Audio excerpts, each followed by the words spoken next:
538.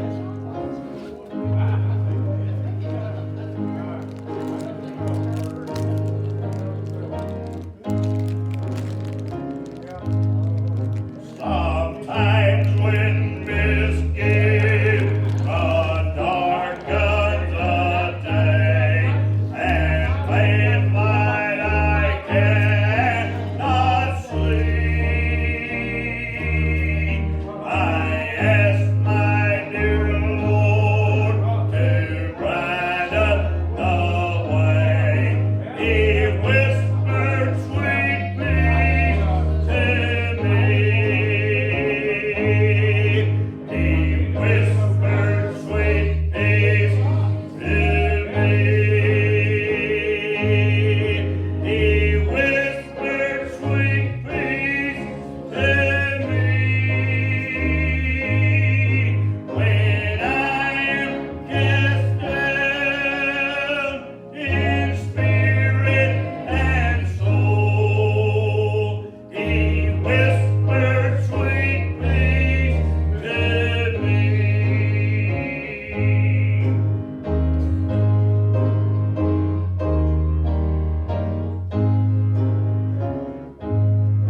He speaks in a still, small voice, we are told, a voice that is filled of fear. And when I'm in doubt or troubled in soul, that still small voice I can hear. He whispered sweet peace to me. He whispered sweet peace to me. When I am cast down in spirit and soul, He whispered sweet peace to me.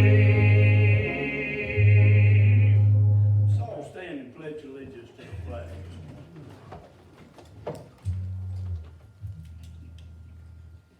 I pledge allegiance to the flag of the United States of America, and to the republic for which it stands, one nation, under God, indivisible, with liberty and justice for all. Brother Hurt. Good morning, y'all. Good morning. Good to be here this morning. I was waiting for people more coming on in here in a few minutes. I'm gonna be reading Psalm 27, very one bit, but before today, got any prayer request? Remember Tennessee this morning, she had a rough day yesterday and last night, so remember her. Other than that, she's done real well. I guess the feathers just coming back. Anybody got one?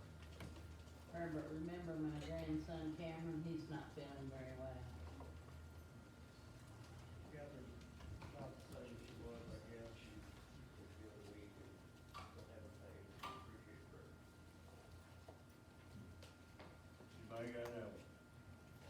Y'all remember my neighbor's son? He's very young and he's on dialysis. He's not doing real good. I don't know his name. Anybody? Remember Wayne? Psalm 27, I'm gonna read one verse, I'm gonna read the 14th verse. Wait on the Lord, be of good courage, and He shall strengthen thy heart. Wait, I say, on the Lord. We need to wait on the Lord, wait the Lord answer a lot of stuff. I'm right, Brother Donnie did, had a word play with us. Heavenly Father, Lord, as we enter with our head this hour, we thank you again, Lord,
everybody. Morning. You were here last week, and most of you were. The part of the Old Testament we were studying was actually in the book of Micah. Many of you know it's obviously one of the shorter books, one of the quote minor prophets, but the reality is that a lot of what Micah said in 7 chapters, his contemporary, Isaiah, they both lived at basically about the same time. It's about, 700 BC, thereabouts, in that time frame. And a lot of what Isaiah said in one of the largest books and longest books in the Old Testament, Micah said a lot of the same stuff in a much shorter book. And there's a lot of stuff that we went through chapters 1 through 3 last week, and I'd like to finish up 4 through 7 today. There is probably more in, Micah 4 through 7. There's a lot of lessons in Micah 4 through 7. I'm going to condense it and kind of hit the high spots here, but we may circle back one of these days and pull out some of this as a separate lesson. But I just want to kind of cruise through it here and kind of give you a sense of what he's saying. Some of the controversy, if you will, that you see in the church today, which is this idea of a millennium. Obviously, we're an amillennial church. We don't look at okay, Jesus is coming back to rule on this earth for 1,000 years. That's just not what we get out of the Bible. Many churches, as you know, absolutely think that. And in what we're going to cover today is part of why they feel like that's correct. Okay, and we think about Revelation, that's where everybody's going to say, okay, well, there's going to be the white horse and the coming back and new heaven and earth here on earth, and it gets really complicated and confusing, frankly, to try to follow all of it. But Micah made reference to some things, even in 4 through 7 here, that some people, if they want to believe that that's going to happen, they will point to this sometime and say, see, there's clear evidence that there's going to be a new kingdom here on earth that Jesus will rule over. And, but that's not totally the point of what I want to get to this morning. Really, it just happens to be in this area of Micah as part of what he talks about here. So as we get to it, I'm not going to dwell on it as much as I'm going to say it's in here. Anybody wants to study it, read it for themselves and get what they can out of it, obviously feel free, as always, anything we're studying. So I want to start with Micah 4:1, and I'm not going to read all the way through 7, every verse, I don't think, but I want to touch on some things here. He talks about in 4:1, says, in the last days it shall come to pass, the mountain of the house of the Lord shall be established in the top of the mountains, and it shall be exalted above the hills, and people shall flow unto it. And many nations shall come and say, come and let us go up to the mountain of the Lord and to the house of the God of Jacob, and he will teach us of his ways, and we will walk in his paths. For the law shall go forth of Zion, and the word of the Lord from Jerusalem. Now, a lot of people are taking this, literally, as that, people are going to come to Jerusalem, people are going to come back to the, quote, promised land, if you will, and that's going to be this kingdom. And again, we all know that certain things in the Bible are to be taken literally. This happened, these people, this event happened. There are many other things, and they start all the way back in Genesis, and they go through Revelation, in my belief, that you have to use the common sense that God gave you to figure out what that means in a figurative sense, okay? So it's just like we talk about the concept of time, and certain things are in the Bible that we don't know if our frame of reference for things like that is the same as God's or the same as the prophet was revealing on behalf of God. So there's a case here where in the last days, well, what does the last days mean? To me, last days always means the end of time as far as humanity goes. Now, it could be that that's not what he meant here, but that's what I get out of it. When he says the mountains mountain of the house of the Lord shall be established in the top of the mountains, and it shall be exalted above the hills, and people shall flow unto it. Doesn't mean they physically, you see the Muslims all going to Mecca so they can walk a big circle around that piece of granite and then feel like, okay, well, they've communed with God at that point. That's their big pilgrimages to do that. He's describing a pilgrimage here that does not necessarily, in my mind, have to imply that people are going to all physically go there. But if you say that the mountain of the house of the Lord shall be established and people shall flow unto it, we like for people to flow unto the church. Whether they're in the church building or not, we want people to flow to the Word of God, the message of God, the salvation of Christ, and all the good things that come with that. That's part of what we all want, because we want people to have what we have. So flowing unto it could well mean that they are going to physically go there, and that's what he was prophesying, but I don't necessarily take it that way. I just believe that it means that people will come to the Lord, okay? And again, this is an example, as you can tell, as you start going through this is one of those examples where I think you have to stop and reflect on it and pray about it and say, what does this mean to me? What does God want me to get out of this? And that's really true of anything in the Bible, obviously, but particularly where these prophets sometimes speak in ways that are not really all that clear and very cut and dried exactly what they mean. So you have to glean from it what you feel like God's telling you through it. It said, and many nations shall come and say, come and let us go up to the mountain of the Lord and to the house of the God of Jacob, and he will teach us of his ways, and we will walk in his paths. For the law shall go forth of Zion, and the word of the Lord from Jerusalem. As I said there a minute ago, Jerusalem has always been something, Zion the same way. There's certain things like that, particularly in the Old Testament, which are seen as just like the mountain, talking about the mountain, and the mountains have figured prominently in many of these prophecies and many of these early books, obviously, whether it's Abraham or, Moses or anybody. I mean, you look at the mountain as being this of great significance, a pillar of strength, if you will, and physically a pillar of strength. And it's very obvious to anybody who see it, wow, that's a powerful thing.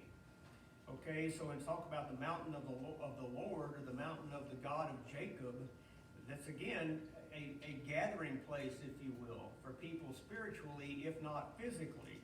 And Jerusalem in many ways is the same way, because we see all the talk about Jerusalem ultimately being this hub of the wheel for humanity to gather around as it worships God in the last days. And so doesn't mean that everybody on earth, in my opinion, is going to be in Jerusalem. I don't feel a need to go to Jerusalem physically. However, if you say we need to go to the mountain spiritually, or we need to go to Jerusalem spiritually, then I can understand that. To me, that's what that means. In verse 3 it says, and he shall judge among many people and rebuke strong nations afar off, and they shall beat their swords into plowshares and their spears into pruning hooks. Nation shall not lift up a sword against nation, neither shall they learn war anymore. Now, anymore kind of sounds final to me.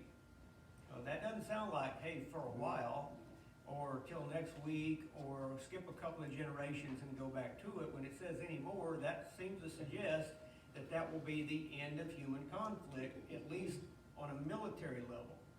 Now, does that mean people won't still argue with each other? Well, I think as long as there's people still walking around on earth, they're not going to totally agree with each other about everything based on what we've seen as we go about our own lives. Now, again, I can't say this is the way it's going to be, but I just don't think, I think what he's saying here is that we're not going to see organized conflict. However, people are still going to be people, that's my opinion. It said in verse 4, but they shall sit every man under his vine and under his fig tree, and none shall make them afraid. For the mouth of the Lord of hosts hath spoken it. For all people will walk every one in the name of his God, and we will walk in the name of the Lord our God forever and ever. Again, sounds extremely final the way he puts it here. Doesn't sound like it's a short-term thing. In that day, saith the Lord, will I assemble her that halteth, and I will gather her that is driven out, and her that I have afflicted, and I will make her that halted a remnant, and her that was cast far off a strong nation, and the Lord shall reign over them in Mount Zion from henceforth even forever. Okay? So this is sounding like an end times prophecy here, for sure, regardless of when that actually is in human terms. This is sounding like this is what God is telling Micah to tell the people, okay? That I will, in the end, I will clean this mess up, and I will rebuke and I will judge the wicked, and and my people will be at peace, okay? And so in verse 8 it says, And thou, O tower of the flock, the stronghold of the daughter of Zion, unto thee shall it come, even the first dominion, the kingdom shall come to the daughter of Jerusalem. Now why dost thou cry out aloud? Is there no king in thee? Is thy counselor perished? For pangs have we taken thee as a woman in travail. Be in pain and labor to bring forth, O daughter of Zion, like a woman in travail, for now shalt thou go out of the city, and thou shalt dwell in the field, and thou shalt go even to Babylon. There shalt thou be delivered, there the Lord shall redeem thee from the hand of thine enemies. Now, we know that Israel and both Israel and Judah together were constantly being attacked and threatened, and in many cases taken captive, their cities destroyed, taken into captivity. Eventually, God would allow them to come back. They would be okay for a while. They'd remember all that, and then they'd start to drift away again, and then more condemnation from God would come upon them, because that's just what they brought on themselves. God didn't want to do it. In fact, we'll talk later about how He's the God of mercy and doesn't want to stay mad at us. He doesn't want to stay mad at His people, but it doesn't mean He wouldn't get mad in the meantime. Okay, that's the thing. It's just like a parent. Can you get angry with your child? Well, sure you can. There are going to be times when you need to. We know that. That's part of raising children. However, it doesn't mean that once you get mad at them, you're going to stay mad at them. You're looking for a way to get back to where, you want to be merciful, and God is the same way. God just wants to do enough correction to get people to do the right thing. And some people that takes more than others. But all of us it takes some, because none of us is perfect, right? So what he's saying here basically is that we have a people that are kind of adrift at sea, if you will. They're just doing whatever. And again, we're going to talk here a little bit about, there's a lot of real crime going on, even among God's people, and God is just not happy with that. So I'm going to go down from here to chapter 5. Now gather thyself in troops, O daughter of troops. He hath laid siege against us. They shall smite the judge of Israel with a rod upon the cheek. But thou, Bethlehem Ephratah,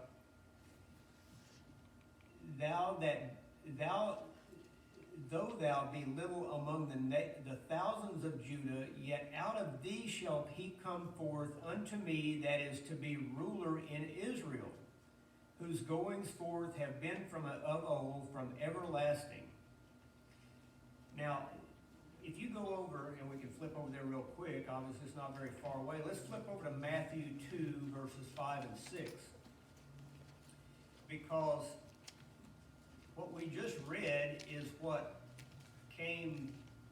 was referenced. If we look here, and it said, we'll start in verse 3 actually to make it more clear. When Herod the king had heard these things, he was troubled, and all of Jerusalem with him. And they were talking about this one born king of the Jews, this rumor going around. It said, when he had gathered all the chief priests and scribes of the people together, he demanded of them where Christ should be born. And they said unto him, in Bethlehem of Judea, for thus it is written by the prophet. Who was the prophet? The prophet was Micah. And we just read the prophecy of Micah that led to Herod saying, where's this kid? I want to worship him, when he really just wanted to kill him and get rid of him. But when he said it's written by the prophet, that's referring to Micah. And it said, and thou, Bethlehem, in the land of Judah, art not the least among the princes of Judah, for out of thee shall come a governor that shall rule my people Israel. Okay, this is an exact, specific reference back to Micah and the part that we just read in chapter 5. So, as you can see, there's a lot in this little book of Micah that is really important to the big picture of the Bible itself.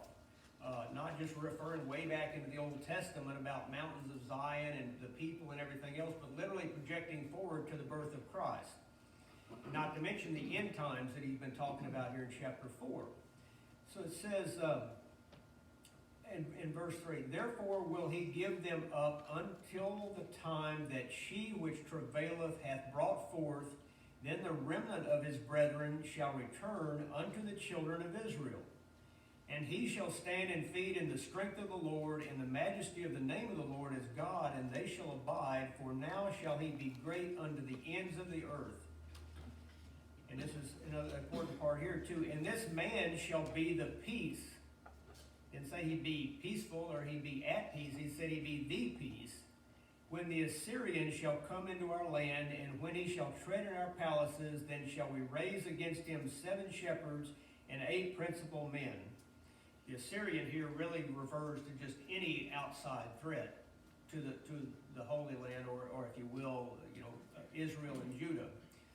Not just from Assyria, but could be any outside threat.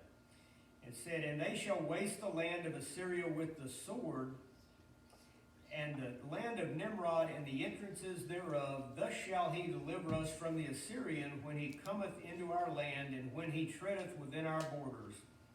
And the remnant of Jacob shall be in the midst of many people, as a dew from the Lord, as the showers upon the grass, that tarrieth not for man, nor waiteth for the sons of men. And the remnant of Jacob shall be among the Gentiles, in the midst of many people, as a lion among the beasts of the forest, as a young lion among the flocks of sheep, who if he go through, both treadeth down and teareth in pieces, and none can deliver. Thine hand shall be lifted up upon thine adversaries, and all thine enemies shall be cut off. So, he's prophesying a time of victory, if you will, for Zion. And saying that basically, in the end, here, and we'll talk about here, even here in verse 10, the Lord is all powerful, and the Lord will have his say in the end. In verse 10 where it says, and it shall come to pass in that day, saith the Lord, that I will cut off thy horses out of the midst of thee, and I will destroy thy chariots, and I will cut off the cities of thy land, and throw down all thy strongholds, and I will cut off witchcrafts out of thine hands, and thou shalt have no more soothsayers.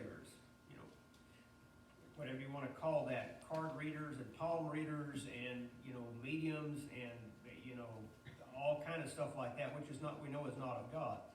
It said, thy graven images also will I cut off, and thy standing images out of the midst of thee, and thou shalt no more worship the work of thine hands. And I will pluck up thy groves out of the midst of thee, so will I destroy thy cities, and I will execute vengeance and anger and fury upon the heathen, such as they have not heard. Now, when you talk about graven images here, we think about it today. He said, I think of a golden calf or a Tower of Babel or all these things that you say, well, these were idols, false idols. Well, no more worship the work of thine hands goes a lot farther than just, melting a bunch of jewelry into a golden calf, okay? The work of thy hands could mean anything. It could mean your actual physical work, or that you put more focus on your work, or the things that you do, hobbies or anything like that, than you do on the Lord. And so that's exactly what it could be meaning, literally, no more worship the work of thine hands.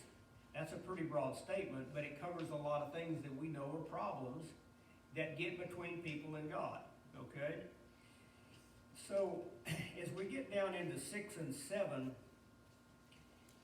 it is basically saying that when we get toward the end of this, we'll see that there is redemption in all this, but there is heartache and hardship to come, but it is not being just arbitrarily put on people by God.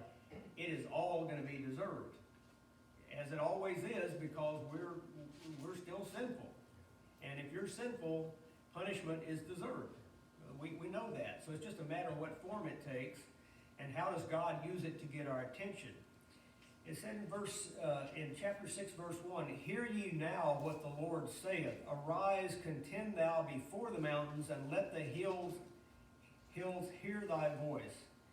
Hear ye, O mountains, the Lord's controversy, and ye strong foundations of the earth, for the Lord hath a controversy with his people," a disagreement basically, "and he will plead with Israel. O my people, what have I done unto thee? And wherein have I wearied thee? Testify against me." We could almost see this now as a trial. God's got his case on one side, and the people of Israel and Judah and just people in general are on the other side. Okay? As he says, like in verse 4. Now here's God's argument to come on his side, on his behalf. "For I brought thee up out of the land of Egypt, and redeemed thee out of the house of servants, and I sent before thee Moses, Aaron, and Miriam.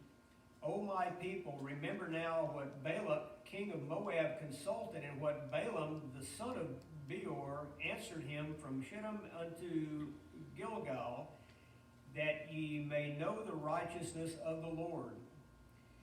Wherewith shall I come before the Lord, and bow myself before the high God? Shall I come before him with burnt offerings, with calves of a year old? Will the Lord be pleased with thousands of rams, or with 10,000s of rivers of oil? Shall I give my firstborn for my transgression, the fruit of my body for the sin of my soul?" Now, basically, we know the people are kind of arguing, "Hey, God, you're kind of strict here, and, no matter what we get for you, it's not enough, so you're not satisfied with whatever we do. I don't care what it was, whatever we did, it wouldn't be enough." Well, we know that physical acts are not enough if your heart's not in it, okay? So, in verse 8 where he says, "He has showed them, O man, what is good, and what doth the Lord require of thee, but to do justly, and to love mercy, and to walk humbly with thy God." This is a really important verse to me in the Bible. Because in a really short little nutshell, in this little minor book that we skip over all the time, it basically says what God wants of us. In verse 8 in chapter 6, "He hath showed thee, O man, what is good, and what doth the Lord require of thee, but to do justly," fairly, "and to love mercy, and to walk humbly with thy God." If we did those three things, what kind of shape would the world be in today? If everybody did all those three things, we wouldn't need an army, we wouldn't need locks on a door, we wouldn't need anything. Amen. Everybody would just get along with each other, and it would all be, quote, perfect. Heaven on earth, right? Amen. Now, we know it's not that way, but we know that that's the message through Micah and other prophets and through Jesus himself that was told to us. Treat people fairly, love mercy. Don't just be merciful, but love being merciful. That's different. It's one thing to say, well, it'll look good if I help somebody across the street. I'll get something from somebody. They'll think better of me if I do this for them or whatever. Well, that's all well and good, but the reason we should do these things is to please God. Because that's the reason we should do everything, right? So, and not do other things. So, not only be merciful, but to love mercy and to walk humbly with thy God. And humble, obviously, humility, it's all the same thing, but you can't think that you're better than God. You can't think that you're anything, really, except, somebody that's blessed to be put here by God and given the chance to have eternal life by that same God.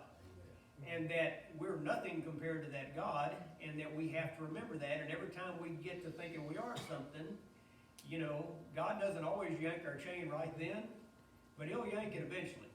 We know that. And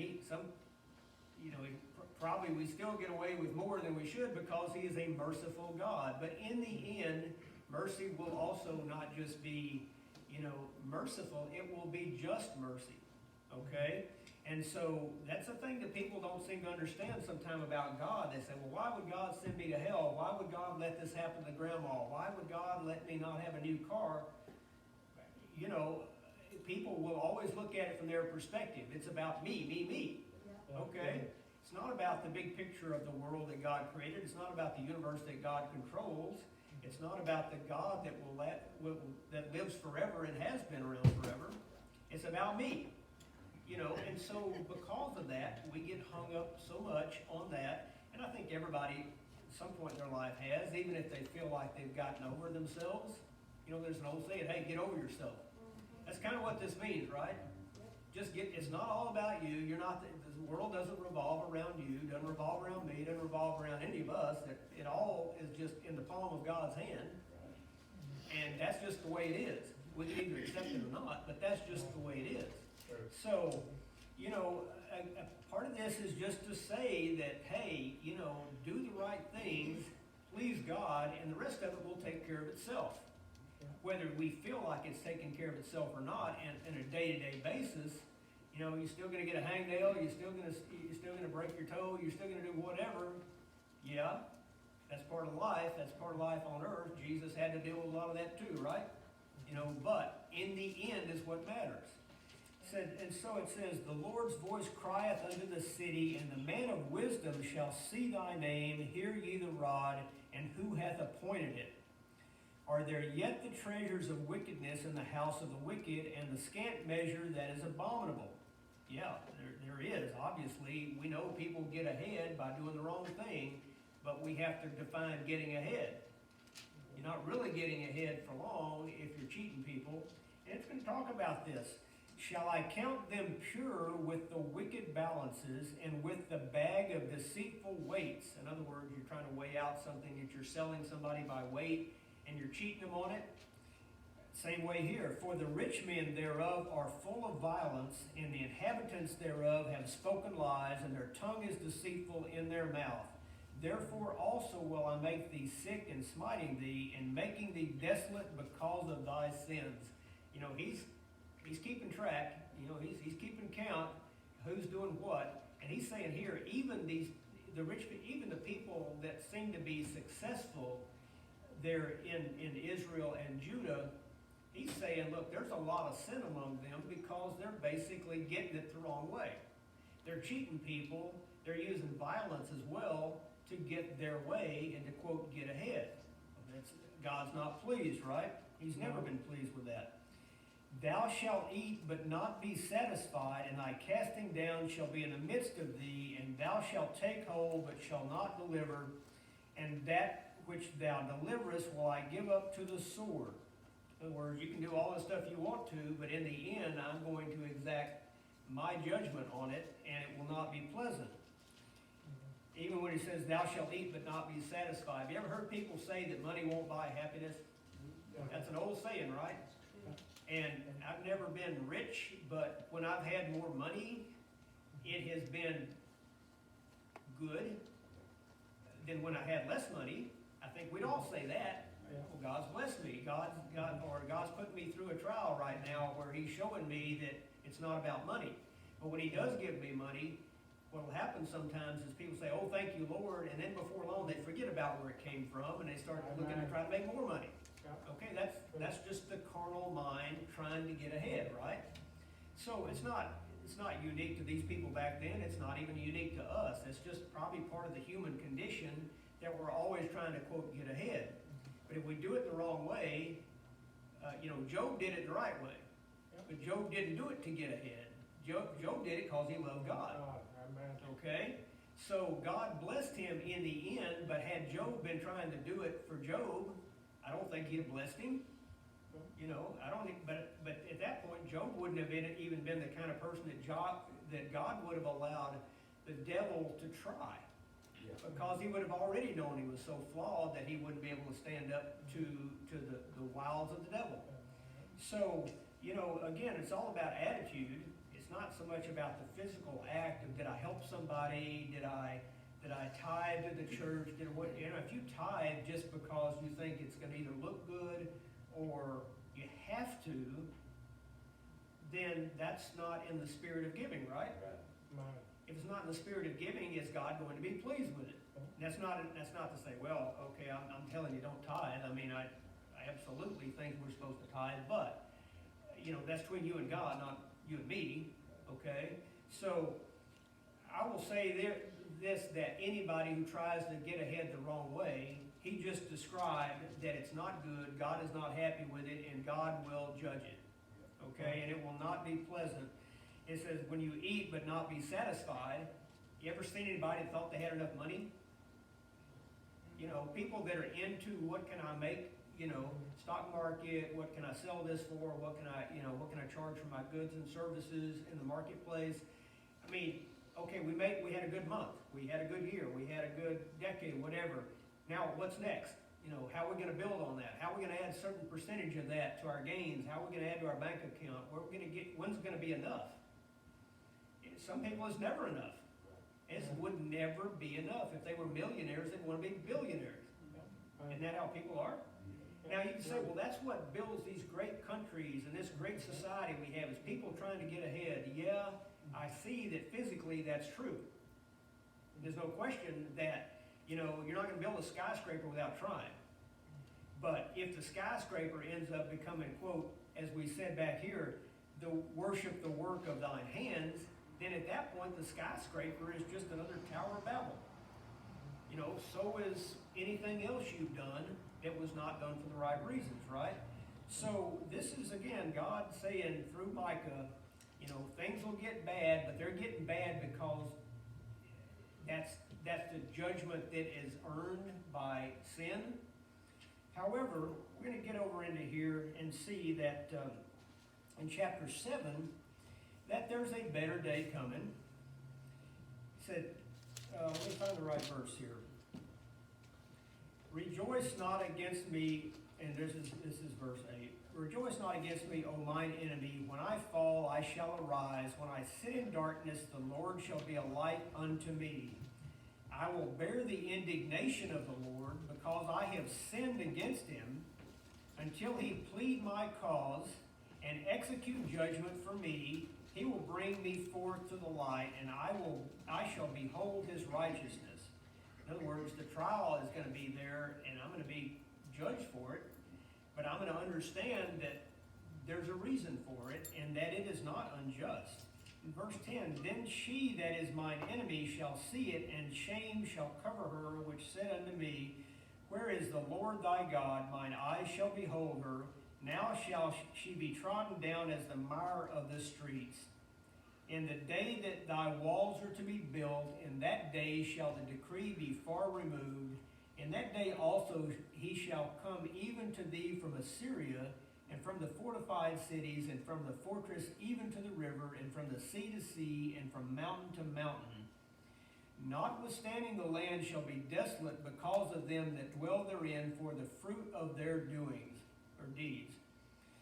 Feed thy people with thy rod, the flock of thine heritage, which dwell solitarily in the wood, in the midst of Carmel. Let them feed in Bashan and Gilead, as in the days of old. According to the days of thy coming out of the land of Egypt will I show unto him marvelous things. So again, better things coming. The nations shall see and be confounded at all their might. They shall lay their hands upon their mouth. Their ears shall be deaf. They shall lick the dust like a serpent. They shall move out of their holes like worms of the earth. They shall be afraid of the Lord our God, and shall fear because of thee. Who is a God like unto thee, that pardoneth iniquity, and passeth by the transgression of the remnant of his heritage?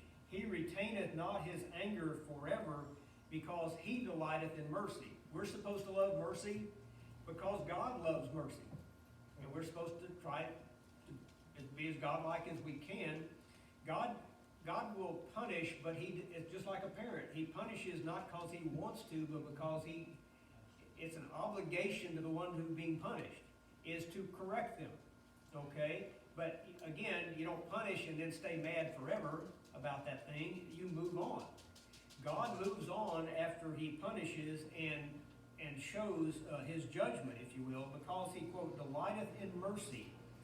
He will turn again, he will have compassion upon us, he will subdue our iniquities, and thou wilt cast all their sins into the depths of the sea. Thou wilt perform the truth to Jacob and the mercy to Abraham, which thou hast sworn unto our fathers from the days of old. And basically, he's saying that bad things will come because bad things are deserved. But then in the end, there will be, he's still a merciful God. He still loves us. He's still doing these things to help us along the way. And that in the end, all will be well for his children. But for the ones, as he described them here, the heathens, things will not be well. Now, again, in there, we kind of skipped over this whole idea that, what's going to be a physical, kingdom, if you will. Will there be a kingdom here on earth? I do not see that. I don't see that myself. Many, many churches obviously do. Many very wise Bible scholars absolutely say, look, it's right in front of you. It's right here. It's going to be this, this, this. To each his own. Each one of us has to get out of the Bible what God lets us get. And he doesn't let me get what he lets some other people get for whatever reason.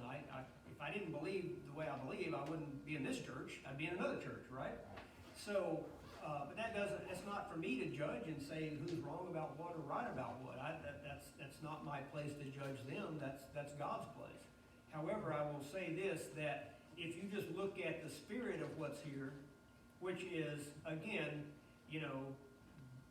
be fair with people, love to show mercy, and walk humbly with thy God. If that's all anybody got out of all of Micah, or frankly out of the whole Bible almost, the Old Testament for sure, they'd be pretty well off if you just walk the walk on that, right? Because that is all, quote, God requires of us. And so at the time that was written, before Jesus came to earth, that was obviously, what God impressed upon Micah to tell the people. Now, we know that when Jesus is coming, there was a new covenant. No question about that. But to fulfill the old covenant and to please God, what Micah wrote was absolutely true. So, I hope y'all got something out of that. It's a short book, but I think there's some really good stuff in there. Thank you for that this morning. 24, we're handing that $20. That better fun truck ain't got that many. We won't be thankful for that. We got a birthday in the book.